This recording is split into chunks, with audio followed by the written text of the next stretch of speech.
It's that time again, it's time to grab our tools and fix what's broken. Let's save money and do it ourselves.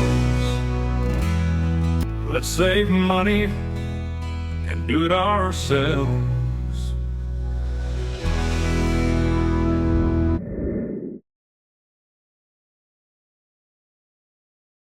Welcome to another Garage Time with Goody.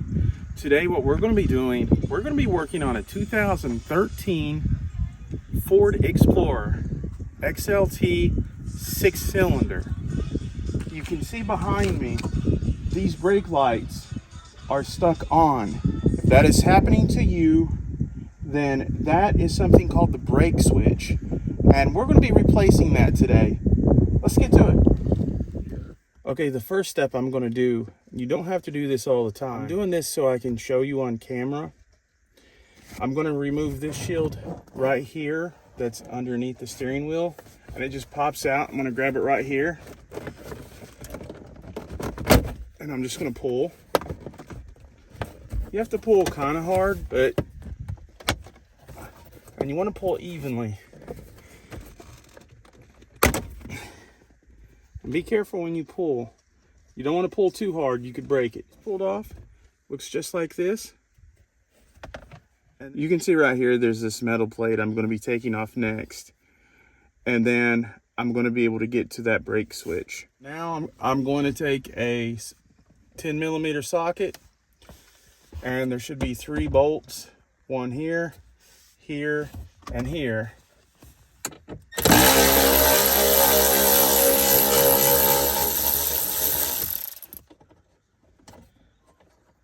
Do not lose these bolts. Just gonna lay them down there on the tray.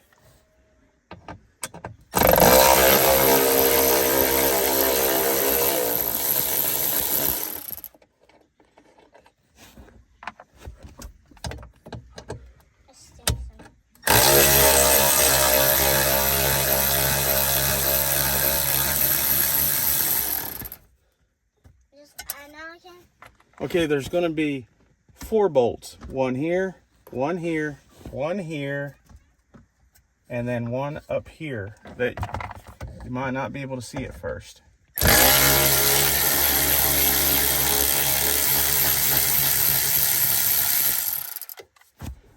So that's the 4th bolt. And this should just pull on down out of the way. A lot of videos will not show you the perspective of how to get under here after this is taken off. They'll just show you them taking it off. But actually, you have to get up underneath here, underneath the steering wheel. And it's not that bad. If you look right there where my finger's pointing, that right there is the part that needs to come out. So you reach up in here. You're gonna have to turn this clockwise to get it to come out because it's actually backward.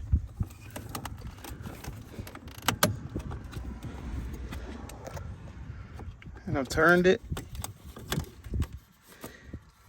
It comes out just like that.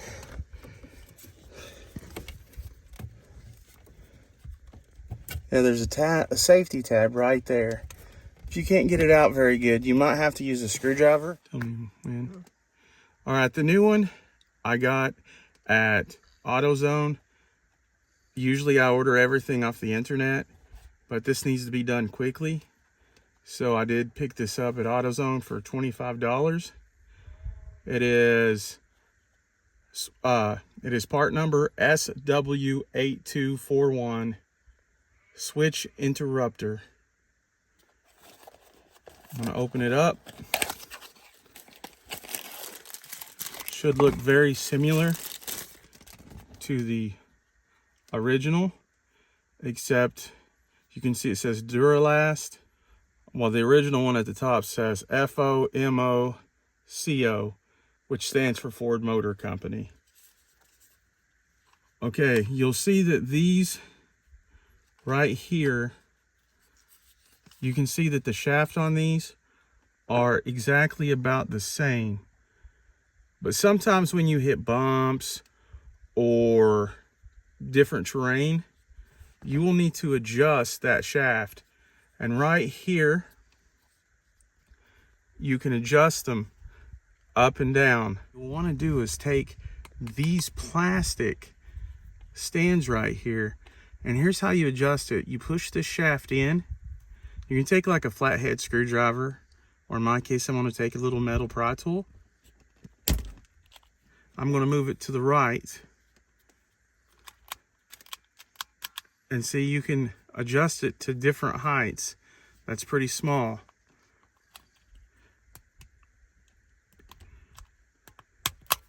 And see, you can adjust it back out. Before you determine that you need a new brake switch, you might want to see if it just needs adjusted, because you know, different terrain and different road conditions that have holes in the asphalt, this could have come you know, undone in some way or uncollaborated. So you might want to do that. This is adjusted about exactly where the original is. That is where I'm going to start off. And if I have to adjust it any more, then I will. But the point is to adjust it to where the brake lights go off. So I'm going to go in here now, and I'm going to plug in the new. Let's see if I can go under here and do it. I'm going to plug in the new adapter. It's much easier plugging it in than unplugging it. It'll click right in. See, that is the Duralast one. There's a metal plate right in here. You see where it goes in, lines up, and then you're going to turn this counterclockwise, just the opposite way you thought it would be. And then there you are. That's how you install it. And we're going to go check the brakes and see if it's working. And as you can see, the results of that is they are off now. And that's all there is to it. Ta-da! What I'm going to do now is I'm going to put the metal shield back on. Down here there are two plastic dowel rods coming out. You want to line this metal shield up with those little dowel rods, and you'll see right here there is a piece of metal that needs to be pushed up and down inside of the dash. And then you take those four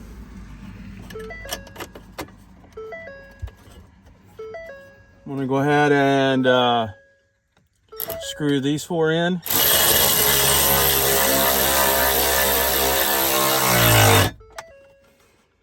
Take the other one up here. I'm going to do the same thing.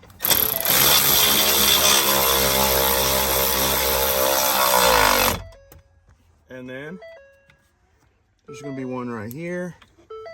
Sorry about the chime.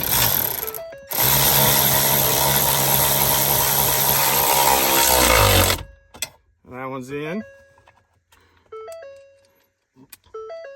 Doesn't it sound so welcoming? Okay, here's the last one.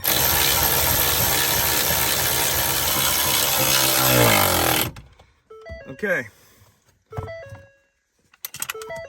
Now we're going to take the plastic shield, and you can see where these green tabs are, and we're going to line it up. And we're going to push those in. And you just give it a little tap. Make sure it's all lined up. It should be all together and done now. Okay, that's all there is to it. As you can see, the brake lights are off now, and it's not going to run your battery dead in the morning. You won't have a surprise. You have to be somewhere, you try to start it, and you'll have to get a jump. Well, I hope that you liked the video. I hope that it helps you. And until next time, I'll see you later.